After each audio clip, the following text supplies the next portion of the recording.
ഏവം ഭൂതമനോജ്ഞതാ നവ സുധാനിഷ്യന്ത സന്തോഹനം ത്വദ്രൂപം പരിജിത് രസായനമയം ചേതോഹരം ശൃണ്വതാം സദ്യഃ പ്രേരയതേ മതിം മദയതേ രോമാഞ്ചയത്യംഗകം വ്യാസിഞ്ചത്യപി ശീതബാഷ്പ വിസരൈർ ആനന്ദ മൂർച്ഛോദ്ഭവൈഃ. ഗുരുവായൂരപ്പ, ഇപ്രകാരം മറ്റുള്ളവരുടെ മനസ്സിന് ആനന്ദം നൽകുന്ന അവിടുത്തെ സൗന്ദര്യത്തിൻ്റെ പുതിയ ഉറവിടമാണ് അങ്ങയുടെ വിഗ്രഹം തന്നെ. മറ്റുള്ളവർക്ക് പരമമായ ആനന്ദം പ്രദാനം ചെയ്യുന്നതും ചേതോഹരവുമായ അവിടുത്തെ വിഗ്രഹത്തെപ്പറ്റി കേൾക്കുന്നവരുടെ മനസ്സിനെ അങ്ങോട്ട് ഹഠാത് ആകർഷിക്കുകയും ഉന്മത്തമാക്കുകയും ആനന്ദ അശ്രുക്കളിൽ നിമഗ്നനാക്കുകയും ചെയ്യുന്നു.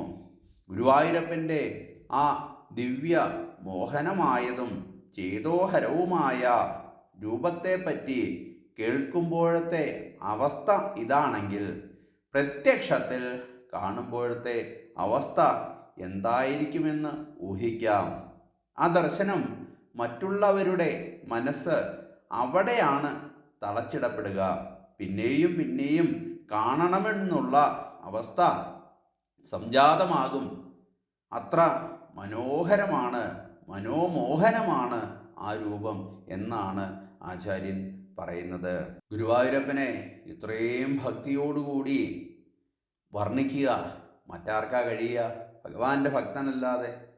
വളരെ ലളിതമായിട്ട് ചിന്തിച്ചാൽ മറ്റുള്ളവരുടെ മനസ്സിന് ആനന്ദം നൽകുന്ന അവിടുത്തെ സൗന്ദര്യമാണ് അവിടുത്തെ വിഗ്രഹം. അവിടുത്തെ വിഗ്രഹം ഗുരുവായൂരപ്പനെ ഒന്ന് കണ്ടാൽ, ഭഗവാനെ മിന്നായം പോലെ കണ്ടാൽ തന്നെ നമ്മുടെ മനസ്സിൽ കൊളുത്തി നിൽക്കും അവിടുത്തെ രൂപം. അപ്പോൾ ഒന്ന് കണ്ണറിയെ കാണുവാൻ പറ്റിയാലോ ആ ഉണ്ണിക്കണ്ണനെ? അതാണ് ആ വിഗ്രഹത്തിൻ്റെ ഒരു പ്രത്യേകത. മറ്റുള്ളവർക്ക് പരമമായ ആനന്ദത്തെ പ്രദാനം ചെയ്യും. അതാണ് ആ വിഗ്രഹത്തിൻ്റെ പ്രത്യേകത. ഉന്മത്തമാക്കും, ഹഠാൽ ആകർഷിക്കും. അതായത് ഉന്മത്തമാക്കുക, മത്താക്കുക എന്ന് പറഞ്ഞു കഴിഞ്ഞാൽ നമുക്കൊരു സ്പിരിച്വൽ മൈൻഡ് നമ്മളെ അങ്ങ് ഹഠാൽ ആകർഷിച്ച് ഭഗവാൻ പിടിച്ചു നിർത്താനുള്ള കഴിവ് അവിടുത്തെ ഏറ്റവും വലിയ ഒരു പ്രത്യേകതയാണ്. നമുക്ക് പോരുവാൻ തോന്നത്തില്ല. ആനന്ദാശ്രു കണ്ടു കഴിഞ്ഞാൽ കണ്ണിൽ നിന്ന് കണ്ണുനീര്, സന്തോഷത്തിൻ്റെ കണ്ണുനീര് വരുമെന്നാണ് ആചാര്യൻ പറയുന്നത്. നമ്മുടെ ഈ നാരായണീയത്തിലൂടെ അവിടുത്തെ ദിവ്യമോഹനമായ ചേതോഹരമായ രൂപത്തെ കുറിച്ച് കേൾക്കുമ്പോൾ തന്നെ മനസ്സിലൊരു കുളിർമയുണ്ടാവുമെങ്കിൽ പ്രത്യക്ഷത്തിൽ കാണുമ്പോഴുള്ള അവസ്ഥ എന്താണെന്ന് നമുക്ക് ഊഹിക്കുവാൻ പോലും കഴിയില്ല. ചിലപ്പോൾ അവിടെ ചെല്ലുമ്പോഴത്തേനും നമ്മൾ ഗസ്റ്റ് ഒന്നും ആയിരിക്കില്ല, നമ്മൾ ക്യൂ നിന്ന് അലഞ്ഞ് വലഞ്ഞ് ദുരിതപ്പെട്ടായിരിക്കും ചിലപ്പോൾ കയറി ചെല്ലുക. ചിലപ്പോൾ പെട്ടെന്ന് കയറി ചെല്ലാൻ പറ്റുമായിരിക്കും.